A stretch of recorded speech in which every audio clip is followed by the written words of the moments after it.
Moikka kaikki Patolampi-teatterin ystävät ja seuraajat.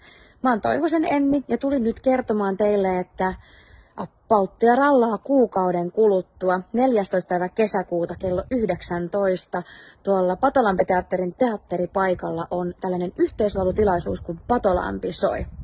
Ja mikä tämä tapahtuma on? Tapahtuma tulee olemaan sellainen muistojen bulevardi Patolampi-teatterin näytelmiin ja historiaan. Ja me tullaan esittämään teille loppulauleja meidän näytelmistä. Ja mikä parasta? Te saatte laulaa meidän mukana. Tapahtuma on ilmainen ja siellä on buffetti.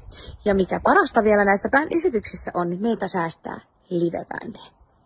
Meillä oli tänään ekat treenit kokonaan porukalla ja voin kertoa, että meillä on tulossa hieno juttu.